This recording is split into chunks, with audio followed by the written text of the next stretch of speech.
반갑습니다. 코로나 때문에 모두들 어려운 가운데 있는데 믿기는 이 또한 하나님의 손 안에 있기에 우리가 하나님께 지혜를 구하고 또 이겨내야 될 줄 믿습니다. 코로나가 아니었다면 저는 지금 아프리카 케냐에 있어야 될 것입니다. 원래 7월 1일엔 저희가 출국하려고 계획했었는데 3월 달부터 코로나가 터지면서 계획들이 차츰차츰 변경되다가 그래도 기도하면서 7월 초에는 나갈 수 있지 않을까 그렇게 계획하고 있었습니다. 그런데 코로나가 계속 어려워지면서 입국 허용이 되지 않고 하늘길에 막힌 상황 가운데 있다가 저희가 이제 숙소를 다른 곳으로 옮겨야 될 상황이 있었습니다. 기도하던 가운데 생각지도 못했는데 웨슬리 하우스를 통해서 서산제일감리교회 선교관까지 오게 됐는데 만약 코로나가 아니었다면 제가 이 자리에 섰을 수 없었을 것 같고요. 하나님의 큰 은혜가 하나님의 계획 가운데 제가 여기에 머물게 되고 또 오늘 이 시간이 주어진 줄 믿습니다. 담임 목사님과 서산제일감리교회 모든 성도님의 배려로 저희가 벌써 2달째 머물게 됐네요. 7월 1일인가 2일날 저희가 왔는데 거의 이제 8월이 다 갔으니까 2달 동안 저희가 참 편안하게 잘 지냈고 또 계속 주일마다 저희가 일정이 있어서 주일 예배나 다른 예배 함께 못했지만 새벽에 가끔 오면서 참 제가 감동을 좀 많이 받았습니다.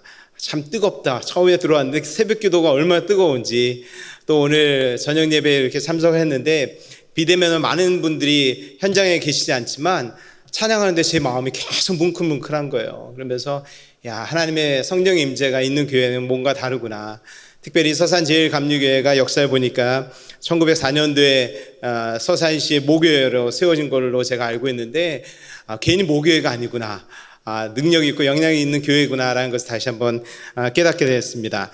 오늘 저는 위대한 사명이라는 말씀으로 같이 은혜를 나누고자 합니다. 오늘 아침에도 영상으로 이제 담임 목사님 설교 들으면서 많이 도전도 받고 은혜를 받았는데 제가 지난주에 어느 교회를 가서 말씀을 전하는데 그 목사님 저를 소개할 때 이렇게 하시더라고요. 선교사님은 선교에 대한 이야기만 좀 해줬으면 좋겠다고. 그리고 목사님 이제 우스갯소리로 설교는 제가 더 잘하니까 설교는 간단하게 하시고 다른 얘기 하지 말고 선교에 대한 이야기에서 우리 성도들에게 선교에 대한 도전을 줬으면 좋겠다. 그런 말씀 하시더라고요. 오늘 제가 말씀을 통해서 또 제 간증을 통해서 하나님의 귀한 은혜가 우리 서산제일감리교회에 있기를 주님의 이름으로 축원합니다. 우리 인생은요 부르심으로 시작해서 부르심으로 끝난다고 저는 믿어집니다. 여러분 하나님께서 여러분에게 놀라운 계획을 갖고 계신 거 믿으십니까? 우리가 이 세상에 태어날 때 그 누구도 내가 누구 집에서 태어나겠다고 작정하고 계획하신 분은 아무도 없었습니다. 그러나 성경의 말씀대로 모태에 있기 전에 이미 하나님께서 우리 각 사람의 계획을 갖고 계시고 가장 여러분을 잘 키울 가정으로 하나님께서 부르시고 이 세상으로 보내신 줄 믿습니다. 그것이 저는 첫 번째 세상으로의 부르심이라고 저는 믿습니다.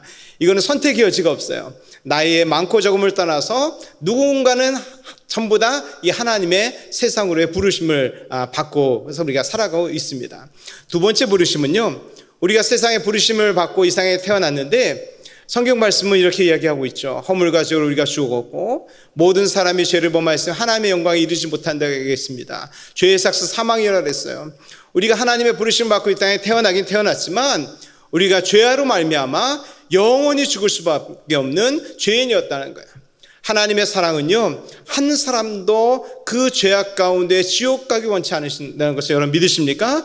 그 하나님의 사랑으로 독생자 예수 그리스도를 이 땅에 보내셨고 그 예수 그리스도를 믿는 자마다 영원히 멸망치 않고 영생을 주고자 하는 것이 하나님의 놀라운 구원의 계획인 줄 믿습니다. 그래서 이 땅의 모든 사람이 그 예수 그리스도를 믿기만 하면 구원받는 구원의 부르심이 바로 두 번째 부르심이라는 겁니다. 이 두 번째 부르심은요 선택하게 되어 있어요. 구원은 억지로 주어지는 것이 아니죠. 하나님의 선물로 주어지는데 에베소 2장 8절 말씀처럼 너희가 그 은혜를 인하여 우리의 은혜, 하나님의 은혜로 인하여 우리가 믿음으로 그 선물을 얻게 되는 줄 믿습니다. 저는 오늘 이 자리에 참석한 모든 분들 또 시청하고 있는 모든 분들이 예수 그리스도를 통해서 구원의 부르심에 응답하셨고 또 응답하시기를 주님의 이름으로 축원합니다. 세 번째 부르심은요 우리가 구원받아서 하나님의 자녀가 되고 영생을 얻어서 하나님 나라 가면 끝나는 것이 아니라 하나님은 우리에게 뭔가를 이루기 원하신다는 거예요. 여러분 한번 잘 생각해 보세요. 여러분 예수 그리스도를 믿게 된 동기가 있을 겁니다. 여러분 부모님을 통해서 모태신앙도 계실 거고요. 아니면 여러분 주변의 이웃을 통해서, 아니면 목사님의 설교를 통해서 예수님에 대해서 전해 듣고, 그리고 여러분이 예수님을 나의 구주로 받고 구원 얻은 그 시절 기억이 나시죠? 누군가에 의해서 복음이 여러분에 전달되어서 내가 사망에서 생명을 옮겨진 것처럼, 하나님은 오늘도 주님이 다시 오실 그날까지 이 땅의 모든 민족이 구원 얻기 원하시는데, 그 구원을 하시기, 이 세상의 모든 사람들을 구원을 주시기 위해서 오늘도 일꾼을 찾고 계신다라는 겁니다. 그 일꾼들은 어떤 사람이냐면 이미 예수 그리스도를 믿고 구원받은 하나님의 자녀인 줄 믿으시기를 바랍니다. 어떤 분은 그런 이런 얘기할지 모르겠어요. 목사님, 사명은 목사님이나 선교사님이나 어떻게 이렇게 신학을 하신 분들이나 사명 받는 거지 내가 어떻게 사명이 있습니까? 라고 얘기할지 모르겠어요. 그러나 오늘 성경 분명히 얘기하는 것은, 사명은 구원받은 사람이라면 누구든지 주님의 복음을 들고 전해야 될 사명이, 부르심이 있다는 걸 믿으시기를 바랍니다. 이것도 여러분의 선택이에요.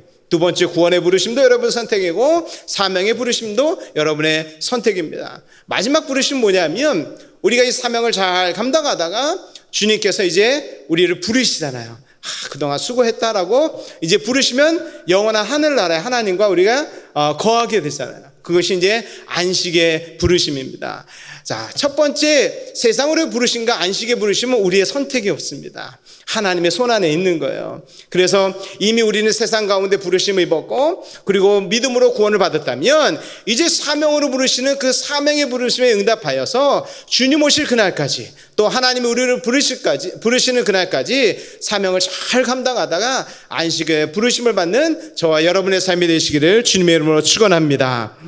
이렇게 구원받은 사람들에게 사명을 주셨는데, 오늘 사도행전 1장 8절 말씀 우리가 너무나도 잘 아는 말씀이에요. 오직 성령이 너희에게 마시면 너희가 권능을 받고 예루살렘과 온 유대와 사마리아와 땅끝까지로 내 증인이 되리라. 할렐루야. 땅끝까지로 내 증인이 되라고 말씀하셨어요. 이 말씀은요, 예수님께서 십자가 죽으시고 3일 만에 부활하셨다가 이 땅에 40일 동안 계셨다가 이제 하늘나라에 올라가실 때 제자들과 믿는 모든 무리들 앞에서 마지막 이제 하시는 말씀입니다.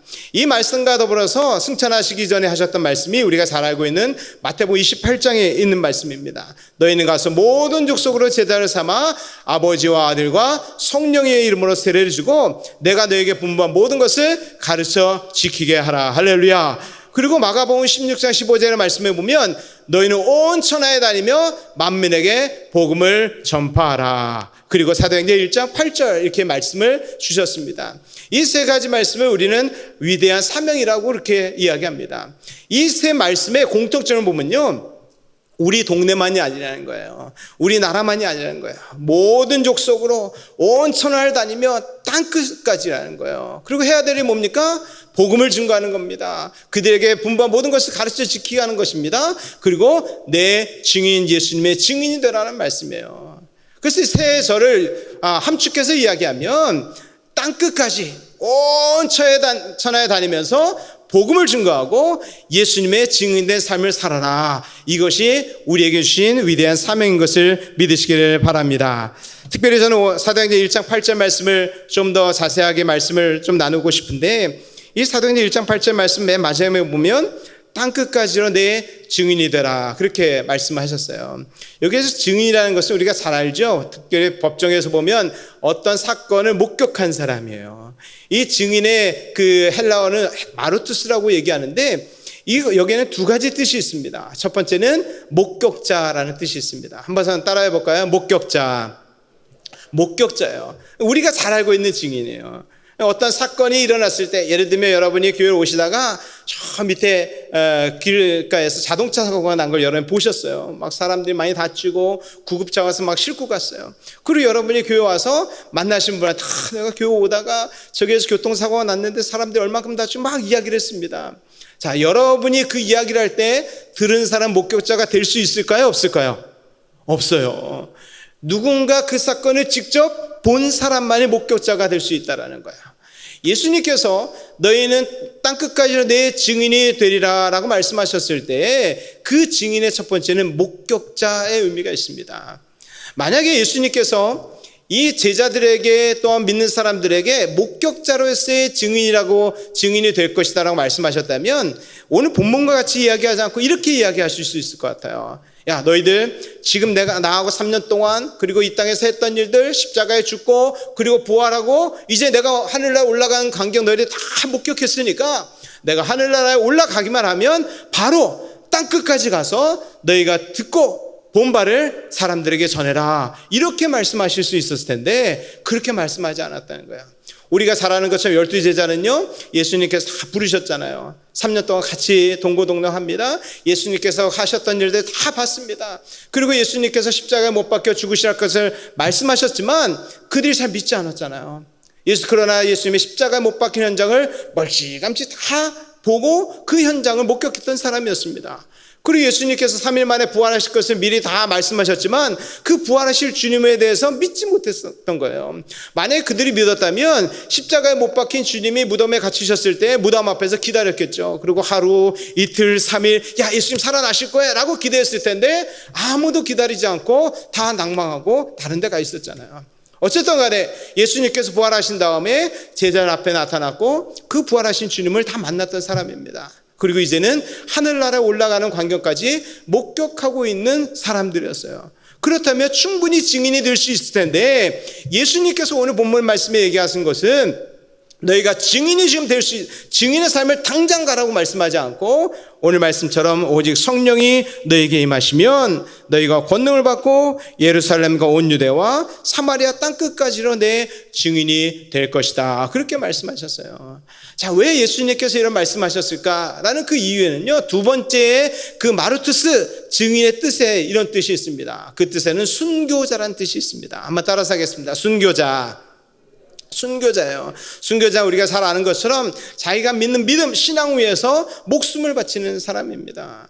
여러분 정말 법정에서는 증인들이요 어떤 유력한 증인이 됐을 때는 상대방이 그 증인을 법정에 쓰지 못하게 만듭니다. 우리 영화 같은 데 보면 그런 장면이 있잖아요. 그래서 심지어는 그 증인을 죽이기도 한다라는 거예요. 그러니까 이 증인이요 자기가 진실을 말하기 위해서는요 생명을 걸고 이야기한다는 게 그렇게 쉽지가 않은 거예요. 예수님께서 이 증인을 말씀하셨을 때 목격자뿐만 아니라 순교자의 의미를 주님 아셨던 겁니다. 예수님께서 십자가에 죽으시고 부활한 사건에 대해서 증거할 때에 그들이 순교당할 것을 주님이 아셨기 때문에 이것은 너희가 3년 동안 나아가고 있었던 것, 훈련받은 것 갖고 되지 않는다는 걸 주님 아셨어요. 그래서 오늘 본문 말씀처럼 오직 성령이 너희에게 마시면 너희가 권능을 받게 될 것이고 그러면 너희가 땅끝까지로 내 증인이 될 것이다 라고 그렇게 말씀하셨던 겁니다. 이외에 본문 말씀을 다시 좀 풀어서 이야기하면 이런 의미입니다. 오직 성령이 너에게 임하시면, 이것을 보면 성령이 너에게 임하실 때 성령의 능력을 너희가 받게 될 것이고 그러면 너희가 땅끝까지 이르러 내 증인이 될 것이다, 그렇게 말씀하셨어요. 여러분 왜 순교자 증인의 삶을 사는데 성령의 능력이 필요할까라는 거예요. 이것이 제가 사명이라 했죠. 사명을 감당하기 위해서 왜 능력이 필요할까라는 겁니다. 이거는 예수님께서 예수님의 어떤 우리에게 모범을 보여주셨습니다. 누가복음에 보면요, 누가복음 3장 21절에 보면 예수님께서 세례바로 요단강에 나오시는 장면이 기록이 되어 있습니다. 그때 하늘이 열리고 비둘기 형체 같은 성령이 예수님께 임해요. 그리고 하늘에 소리가 들리기를 이는 내 사랑하는 아들이요 기뻐하는 자다, 그렇게 시작이 됩니다. 그리고 4장 1절을 넘어가면 성령이 충만해져서 성령의 이끌림을 받아서 40일 동안 광야에서 시험을 받는 장면이 나타납니다. 여러분 예수님의 사역이 시작하기 전이에요. 그 사역의 시작이 뭘로 시작되냐면 하늘에서 성령이 임하셨다는 거예요. 그리고 두 번째는 성령이 충만해졌습니다. 그리고 누가복음 4장 14절을 보면 예수님께서 성령의 능력으로 갈릴리로 가시더라, 그렇게 기록하고 있어요. 자, 이 누가복음 4장 14절에 능력으로 갈릴리로 가셨다는 말씀 무슨 얘기냐면 능력을 가지고 갈릴리에서 이제 사역을 시작했다라는 것을 우리가 볼 수가 있습니다. 예수님이 누구십니까? 하나님이시잖아요. 하나님의 아들이시잖아요. 그런데 그분이 우리에게 보여주신 것은 내가 하나님이고 하나님의 아들이지만 성령의 능력이 아니고서는 사명을 감당할 수 없다는 것을 이미 본으로 보여주셨다라는 겁니다. 스가랴 4장 6절 말씀에 보면 이는 힘으로 되지 아니하고 능으로 되지 아니하고 오직 하나님의 영으로 되느니라. 할렐루야. 그렇습니다. 사명 감당은요, 훈련받는 거 중요합니다. 그러나 훈련받는 것 갖고 되지 않는다는 거야. 성령의 능력이 아니고는 그 사명을 감당할 수 없다는 것을 여러분 믿으시기를 바랍니다. 그래서 예수님께서 말씀하신 거예요. 너희는 예루살렘을 떠나지 말고 아버지의 약속하신 것을 기다리라고 말씀하죠. 그랬더니 이 제자들이 그 약속의 말씀을 믿고 저희들이 더불어 마음을 같이하여 오로지 기도에 힘쓰고, 그리고 사도행전 2장 1절에 우리가 말씀하는 것처럼 하늘에서 호련히 급하고 바람 같은 소리가 들리게 됐죠. 그리고 불의 같이 갈라진 성령이 사람들에게 임합니다. 그리고 저희들이 성령의 충만함을 받고 성령의 말하게 하심을 따라 방언을 하기 시작했다라고 성경에 기록됩니다. 이 사건 가운데 주변의 나라에서 왔던 사람들이 보고 이 사람이 낮술 취했다, 미쳤다, 이런 이야기를 하잖아요. 그때 베드로가 사도행전 2장 17절부터 유명한 설교를 하고 있습니다. 그 설교의 시작은 이렇게 하고 있습니다. 요엘서 2장 20절 말씀처럼 내 말세에 내가 모든 육체에게 내 영을 부어줄 텐데 자녀들은 예언할 것이고 젊은이들은 환상을 보고 너희 늙은이들은 꿈을 꾸리라. 할렐루야. 그 말씀이 오늘 이루어진 겁니다 라고 이렇게 시작을 합니다. 그러면서 누구든지 주의 이름을 부르는 자는 구원을 받을 것입니다. 그러면서 예수님에 대해서 이야기하는 거예요. 하나님께서 너희 죄인 된 자들, 너희 죽을 수밖에 없는 너희들을 위해서 독생자 예수 그리스도를 내어줬는데 너희들이 법 없는 자들의 손을 빌려서 그를 십자가에 못 박았다라고 그런 이야기합니다. 그 얘기를 했을 때에 이 사람들의 마음이 찔리기 시작한 거예요. 하나님이 우리를 불쌍히 여기셔서 우리를 사랑하셔서 하나밖에 없는 독생자 예수 그리스도를 아낌없이 십자가에 보내셨는데 그분을 우리가 십자가에 못 박았구나. 그리고 그들의 마음이 찔려서 막 울게 되는 거예요. 그래서 그들이 이야기합니다. 우리가 어떻게 해야 됩니까? 우리가 어떻게 해야 됩니까? 이야기하죠. 그때 베드로가 이야기하기를 너희가 회개하고 죄상을 받고 너희가 세례를 받고 죄상을 받으면 성령을 선물로 받으리라. 할렐루야. 그래서 그날 세례 받은 사람이 3,000명이라는 사람이 세례를 받았다는 겁니다. 여러분 베드로가 어떤 사람이 여러분들이 잘 아시잖아요. 베드로는요 수제자라고 얘기했습니다. 그런데 막상 예수님의 십자가에 못 박힌 현장에서는 예수님을 부인하고 도망갔던 사람입니다. 그 누구를 다 버릴지라도 난 절대 버리지 않겠습니다 라고 이야기했던 사람입니다. 주는 그리스도여서 주여 살아계신 하나님의 아들이라는 위대한 고백을 했던 사람이 바로 베드로였습니다. 그런데 그가 작은 어린아이 여자아이가 너도 그와 함께 있던 자 아니냐라고 얘기했을 때 저주하면서 나는 절대 그를 모른다고 부인하고 도망갔던 사람이 베드로였습니다. 그런데 어떻게 베드로가 이런 위대한 설교를 하고 그 설교를 했을 때 사람들의 마음이 감동이 되고 회개하는 역사가 일어났을까라는 겁니다. 그것은 다름이 아니라 예수님께서 제자들과 함께 있을 때 약속하셨던 말씀에 실현되고 있는 겁니다. 요한복음 14장에 보면 보혜사 성령이 너에게 임하실 텐데 그 성령이 임하시면 그가 너에게 모든 것을 가르치시고 내가 너에게 말한 모든 것을 생각나게 하리라. 할렐루야. 그러니까 이것은요 베드로가 열심히 설교 준비한 게 아니고 뭔가 신학 공부한 게 아니고 성령이 오순절날 임하여서 충만하여 성령의 능력을 받으니까 그 성령께서 그동안 예수님께서 가르치셨던 말씀들이 다 생각이 나는 거예요. 여러분 성령 받고 아마 여러분 이런 경험들이 많으실 겁니다. 내가 뭔가를 막 외우려고 한 것이 아니라 누군가 전도하는데 나도 모르는 말들이 막 나가기 시작하는 거예요. 말씀들이 생각이 나는 거예요. 심지어 그 상대방의 전도 대상자의 마음을 움직일 수 있는 말 한마디가 전해져서 그 영혼이 예수 그리스도 믿고 구원받는 그런 현장을 여러분 경험했으리라고 저는 믿습니다. 이것은 내가 훈련을 잘 받은 것도 중요하지만 더 중요한 것은 성령의 능력으로 그런 일이 일어난 줄 믿으시기를 바랍니다.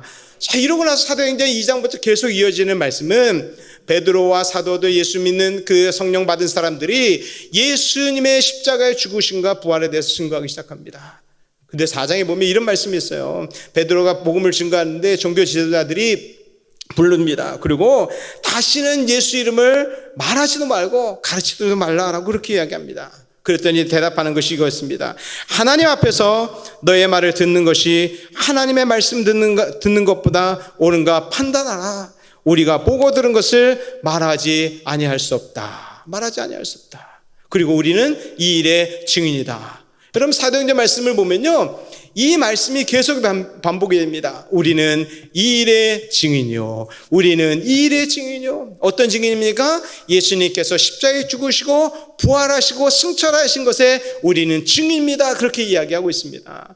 예수님께서 사도행전 1장 8절에 약속하신 것이 뭐였습니까? 오직 성령이 너에게 마시면 너희가 권능을 받게 될 것이고 그러면 너희가 땅끝까지 이르러 내 증인이 될 것이다. 할렐루야. 예수님의 약속의 말씀처럼요, 성령의 능력을 받으니까 사람들이 한 것이 뭐였냐면 예수님이 누구신가에 대해 증거하기 시작한 거예요. 핍박이 오기 시작합니다. 감옥에 갇히고 채찍질을 하게 됩니다. 예수님에 대해서 다시는 증거하지 말라고 합니다. 그럼에도 불구하고 담대하게 선포하는 거예요. 예전 같았으면 베드로가 도망갔을 거 아니에요. 그리고 우리는 좀 지혜롭게 타협한다고 생각하고 거기 위기를 모면하고 나와갖고 또다시 증거하고 숨어서 증거할 수 있지 않습니까? 그런데 그러지 않았어요. 사도행전 5장에 보면요, 이런 말씀이 있습니다. 제자들이 또 복음을 증거하다가 그들이 채찍질을 하며 예수 이름을 말하지 말라고 금하고 이제 풀어놓습니다. 그런데 그때 나오는 그 사도들이 뭐라 그러냐면 우리가 예수님 때문에 능력받는 일을 합당한 자로 여기심을 기뻐했다 그랬어요. 그리고 나와서 다시 예수를 증거하더라. 할렐루야. 여러분, 이 모습을 보면요, 세상 사람들이 봤을 때 미쳤다라고 얘기하는 거예요. 아마 여기도 계신 분들 중에 예수 때문에 미쳤다라는 얘기 들어보신 분들 많을 거예요. 정말 제대로 믿는 사람은 한 번쯤 들어봐야 돼요. 왜냐하면 예수님 위에 목숨을 바치고요, 예수님 그분 때문에 살려면 세상 사람들의 기준을 봤을 때는 제정신이 아니에요. 미친 사람들입니다. 저는 이 말씀을 준비하고 전하면서 늘 이 생각이 들어요. 그렇구나. 오늘도 동일하다. 하나님께서 주신 그 사명을 감당하기 위해서는 그냥 내 정신 갖고 하는 것이 아니라 성령의 능력으로 하는 것이다. 성령의 능력이 아니면 이 일을 감당할 수 없구나라는 것을 많이 깨닫게 됩니다. 저는 이제 간증을 좀 몇 가지 하려고 그래요.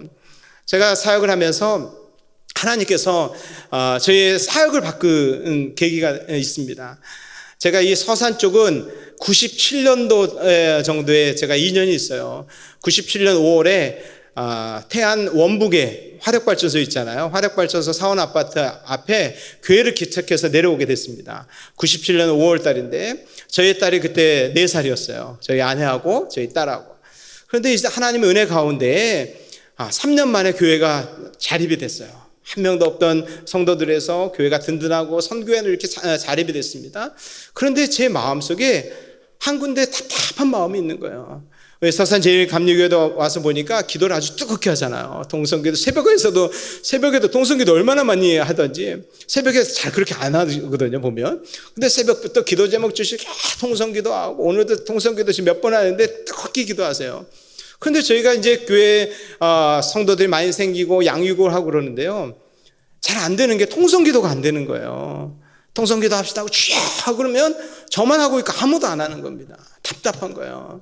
그래서 저는 어렸을 때부터 저희 모교회가 목사님 부흥사 목사님이었거든요. 늘 불러 하고 이런 은혜 가운데 살았는데 목회 현장에 나와 보니까 이건 가르쳐서 되는 게 아니더라고요.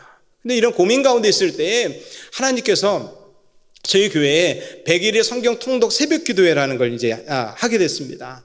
100일 동안 성경 통독을 이제 창세기부터 요한계시록까지 하는데 매일 3명의 낭독자들이 앞에 앉아서 준비하고 첫 장은 같이 읽고 마지막 장은 같이 읽고 낭독자들이 읽는 걸 듣고 눈을 보고 듣고 이렇게 했습니다.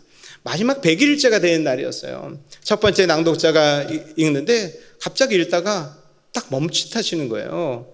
그래서 제가 뒤에 앉아있는데 왜 읽다가 갑자기 멈출까? 하고 이렇게 기다리고 있었죠. 그랬더니 훌쩍훌쩍 때리는 소리가 나는 거예요. 하나님께서 마지막 날이라고 저분한테 은혜를 주시나 보다. 그렇게 생각을 했어요. 그리고 이분이 이제 다 읽고 두 번째로 넘어갔는데 두 번째 분도 읽다가 중간에 멈칫하면서 훌쩍훌쩍 되기 시작하는 거예요. 근데 낭독자뿐만 아니라 여기저기 앉으신 분이 한두 분이 같이 훌쩍훌쩍 되는 그런 울음소리가 들리기 시작하는 거예요. 그래서 하나님께서 이 100일 동안 우리가 수고한 것들 하나님 은혜 주신 은혜로 갚아주시는구나. 그래서 뒤에서 감사하게 생각하는데 그때 저는 아무 느낌도 없었어요. 그리고 저는 이제 머릿속에 이 목회자의 어떻게 보면 그 계획, 항상 머리로 계획이 있잖아요. 100일이 마지막이니까.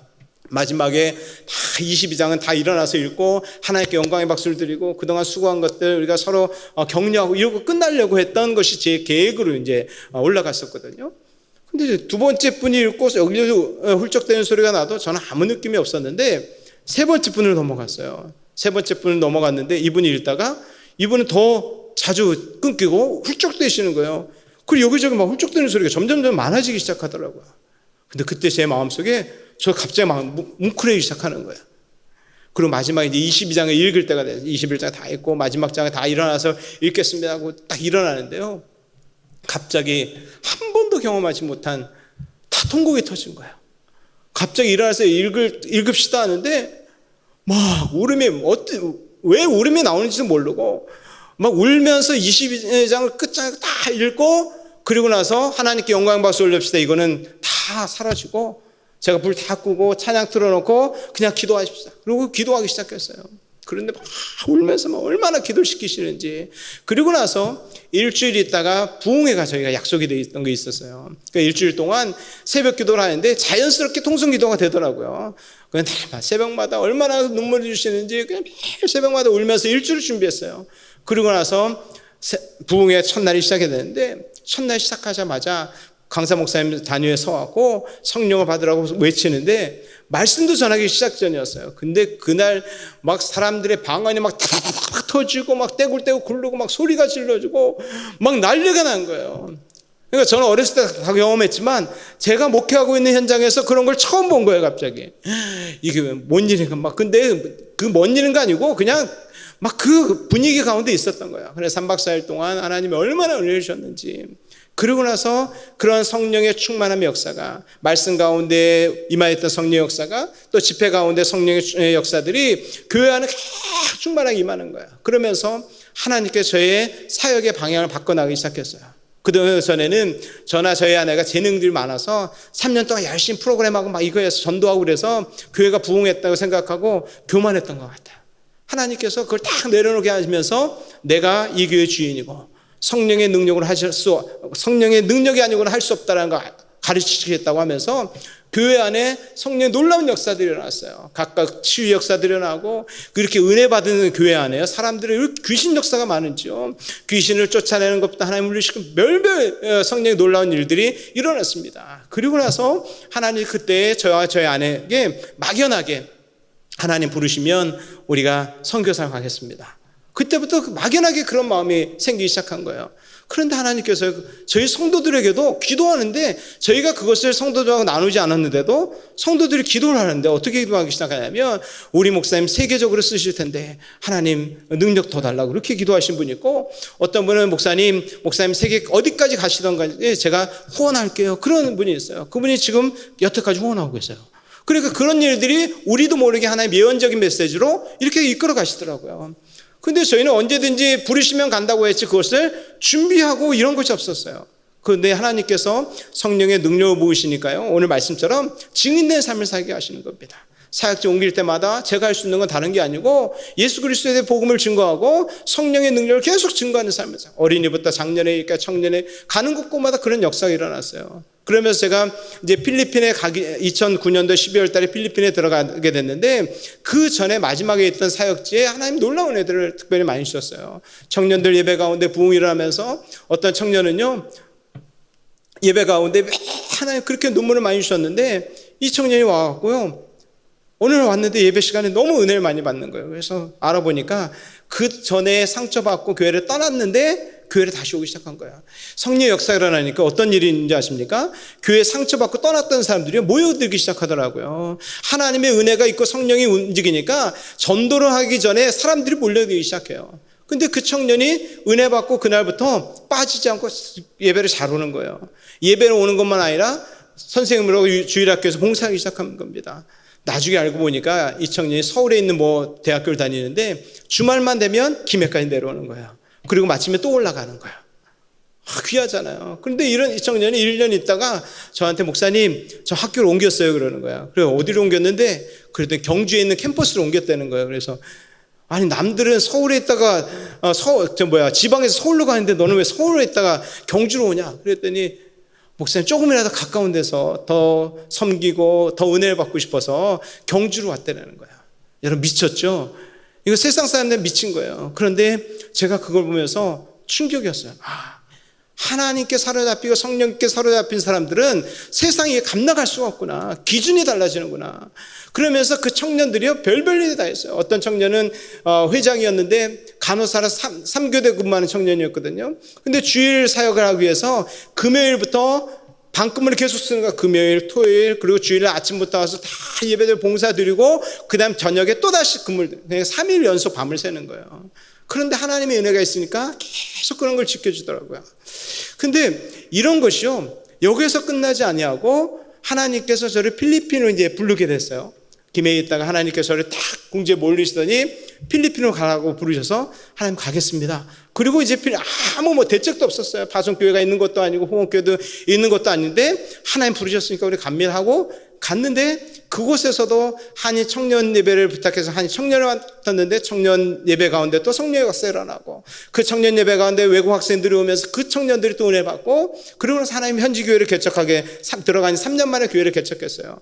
그리고 그 교회 안에 성령의 역사가 일어나면서 사람들이 모이게 되기 시작하는 거예요. 근데 그 얘기를 다 하려면 밤새도 못 하잖아요.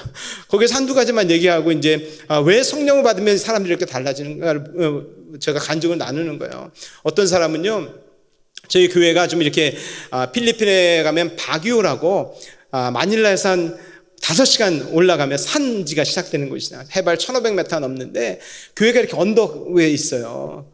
그러면 건강한 사람은 한 10분만이면 걸어 올릴 수 있는 교회인데 이 심장병에 걸린 한 자매가 이분은 교회 올 때 누군가의 차를 타고 오든지 이렇게 와야 돼요. 저희 교회는 현지인 교회지만 새벽 기도부터 다 했는데 새벽 기도 때 어느 날 그쪽 동네에서 오시는 분하고 같이 택시를 타고 온 거예요. 그래서 한 번도 빠지지 않고 계속 새벽 기도를 참석하더라고요.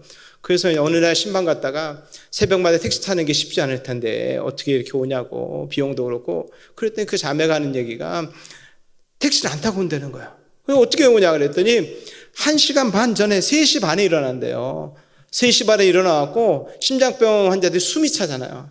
그러니까 조금 올라오다 쉬었다. 조금 올라오다 쉬었다. 1시간 반을 건강한 사람 10분 올 수 있는 걸 1시간 반을 걸어갖고 매일 새벽마다 오기 시작하는 거예요. 왜 그럴까요? 하나님을 제대로 만나니까 성령을 받으니까요. 누가 시켜서 못하잖아요, 여러분. 신앙생활 시켜서 하려면 얼마나 힘듭니까? 근데 은혜 받고 성령 받으면 이 발동이 걸리는 거예요. 발정이 걸려서 내가 알아서 움직이잖아요. 근데 그런 역사가 한국에서뿐만 아니라 선교지에서도 동일하게 일어나고 있다는 거예요.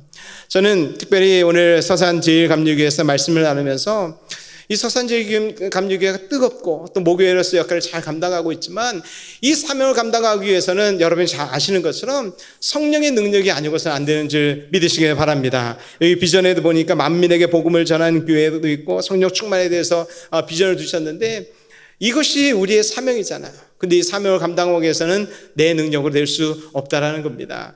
하나님 부르신 가운데 저희가 필리핀에 10년 사역하고 이제 케냐로 가게 됐습니다. 그래서 이제 9월 29일 날 감사하게 8월 1일부터 입국이 허용되고 비행기가 지금 오고 가는 게 정상적으로 돼 있어서 이제 9월 29일 날 가게 됩니다.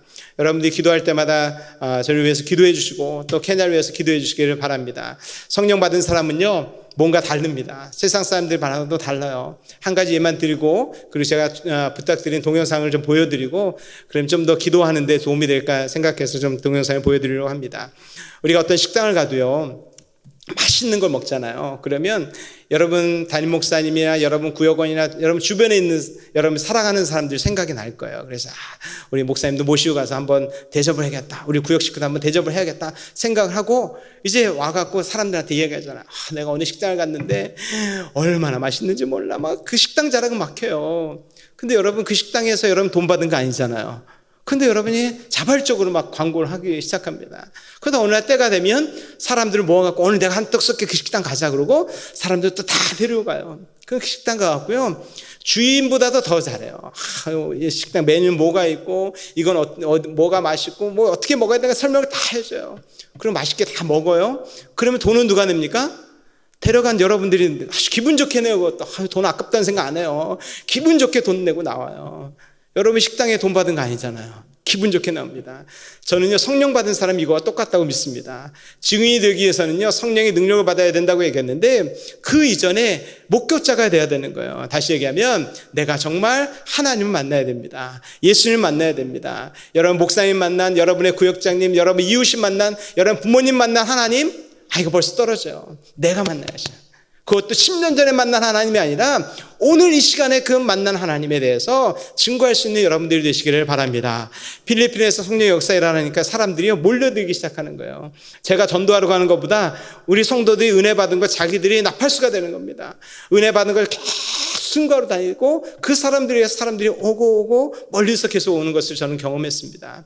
저는 서산 제일 감리교회가 서산의 모교회로서 대안의 모교회로서 그 사명을 잘 감당하고 계신데 앞으로 하나님께서 더 쓰실 줄 믿습니다. 그러기 위해서는 성령의 능력이, 성령의 충만함의 역사가 이 교회 가운데 일어나야 될 줄 믿습니다. 그 성령의 충만함이 일어나게 어떻게 됩니까? 사도행전 1장 14절 말씀처럼 마음을 같이하여 저희 기도에 힘썼다 그랬어요. 마음을 같이 한다는 것은요 함께 있어야 된다는 거거든요. 이렇게 함께 이렇게 앉아 계시잖아요. 만약에 싸우면요 옆에 앉기 싫어요. 다투면 한 공간에 있기 싫거든요. 같이 있다라는 것은 마음이 하나 돼야 된다는 거예요. 근데 우리 마음이 완전하지 않잖아요. 그러면 어떻게 될까요? 빌립보서 2장 5절 말씀처럼 너희 안에 예수 그리스도의 마음을 품으라 그랬어요. 예수 그리스도의 마음, 그 예수 그리스도를 우리가 믿고 그 예수 그리스도의 마음이 우리 각 사람 안에 있으면 똑같은 마음이잖아요. 그 마음으로 우리가 함께 기도할 때 성령이 우리 가운데 임하게 될 줄 믿습니다.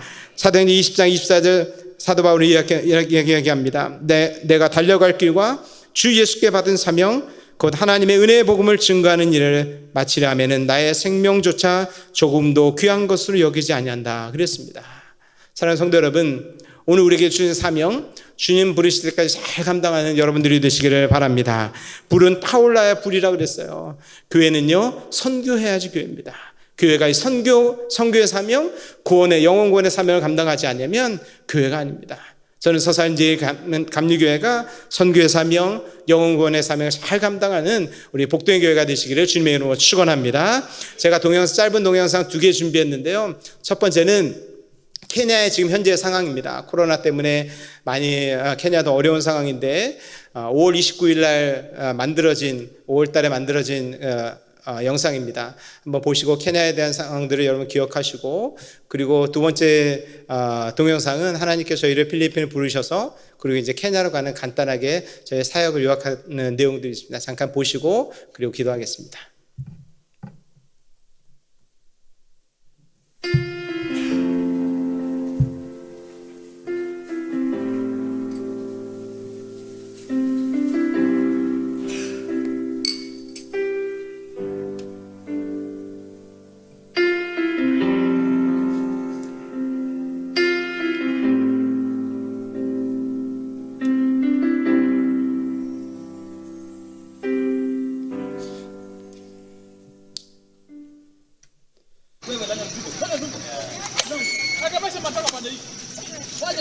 통행금지가 넘었는데 지금 길거리에 있는 사람들을 경찰들이 채찍질하고 있는 상황입니다. 인권이 없는 곳이 또한 케냐이기도 합니다. 위에 있는 사진은 보통 그 배를 타고 저 많은 사람들이 탔었는데 코로나 때문에 거리를 두게 하다 보니까 많은 사람들이 이제 못 타게 됐어요. 그래서 그 배를 놓친 사람들이 이제 통금에 걸리는 상황이 됐고, 그 통금에 걸린 상황들에게 체류탄을 쏘고 막 매질하고 있는 그런 상황이 벌어졌습니다.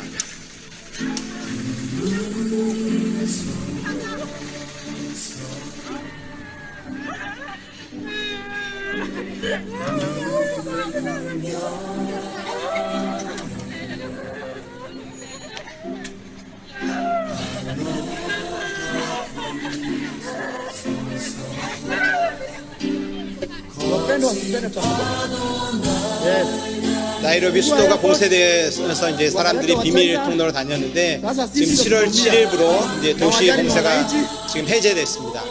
그래서 아직도 계속 코로나가 지금 기승을 부리고 있고요.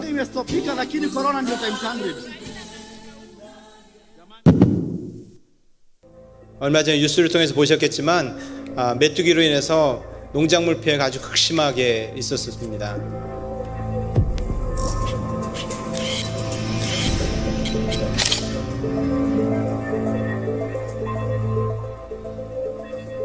From a distance, they look like harmless little insects. However, today Kenya is reeling from the worst outbreak of desert locusts the country has witnessed in 70 years. The infestation has seen billions of the insects swarm into the East African nation from Somalia and Ethiopia, devastating pastoralists and farming communities. 한국도 올해 물난리가 심했는데 케냐는 비만 오면 물난리입니다. 도로 포장이 안 돼 있는 데도 많고요. 나무들이 없어서 시뻘건 흙들이 그냥 강을 이루어서 홍수 피해가 매번 비가 올 때마다 있습니다. 그리고 테러도 종종 일어나고 있는 상황이고요. 여러분이 케냐를 위해서 기도해 주시기 부탁드리겠습니다. 나의 부르심, 나의 영원한 소망, 예수님의 형상을 담는 것, 나의 목적. 이제 가정에서 성경 공부부터 현지인들과 시작하고요. 교회가 개척이 됐습니다. 세상을 뒤로 하고 주 위에 사는 것. 저희는 구제사역보다는 말씀과 기도와 성령에 대해서 계속 가르쳤고 아이들부터 새벽 기도부터 다 했어요. 저 아이들 새벽 기도에 어떤 아이들은 3시 반에 일어나기만 하면 새벽 기도에 오는 친구들도 있었고요. 이곳이 내 속한 곳, 오 예수 이끄소서. 주 얼굴 보기 위해 은밀한 예배 때마다 얼마나 하나님의 은혜 많이 주셨는지 몰라요. 내가 나갑니다.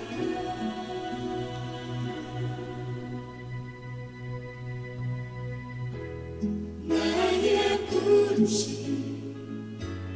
나의 영원한 소망, 예수님의 형상을 담는 것. 새벽마다 성경을 읽고 또 2박 3일 동안 성경 통독을 하면서 큰 은혜들을 받았습니다.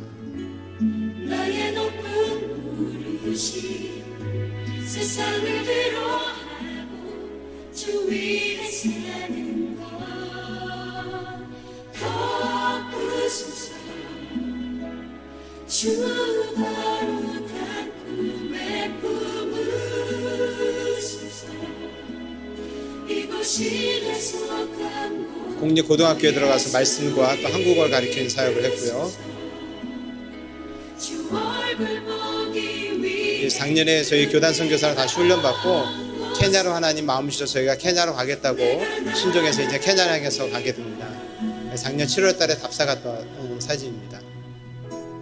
나의 부르심, 나의 영원한 소망, 예수님의 케냐에 있는 마사이 부족 학교하고 교회 사역을 작년에 방문했고요. 빈민가에 있는 학교를 방문했었습니다. 나의 목적, 나의 높은 저희 교단 신학교고요. 저희가 들어가면 이제 교단 신학교에서 교수 사역과 그리고 목회자 영성 훈련을 지금 계획하고 준비하고 있습니다. 나의 부르심, 나의 영원 목회자가 살아야 교회가 사는 것을 하나님 보여줘서 목회자들에게 저희가 받았던 그 은혜들을 같이 나누고 성령의 능력으로 교회를 세워나갈 수 있도록 그렇게 훈련을 시키려고 합니다. 여러분 기도할 때마다 그렇게 기도해 주시면 감사하겠습니다. 잠깐 기도하겠습니다. 하나님, 오늘 부족한 종의 입술을 통해서 우리 서산제일감리교회 다시 한번 선교에 대한 열정과 또 하나님께서 주신 그 사명을 잘 감당할 수 있도록 성령의 능력과 충만함을 사모할 수 있는 마음을 주심에 인해 감사를 드립니다. 하나님, 악한 이때에 다시 한번 서산제일감리교회 성령의 성령의 충만함의 역사가 일어나게 하시고 각 사람의 성령의 능력을 받아 저희들이 가는 곳곳마다 예수 그리스도의 증인된 삶을 살 수 있도록 하나님 은혜 내려 주옵소서. 감사하며 예수 그리스도의 이름으로 기도드리옵나이다. 아멘.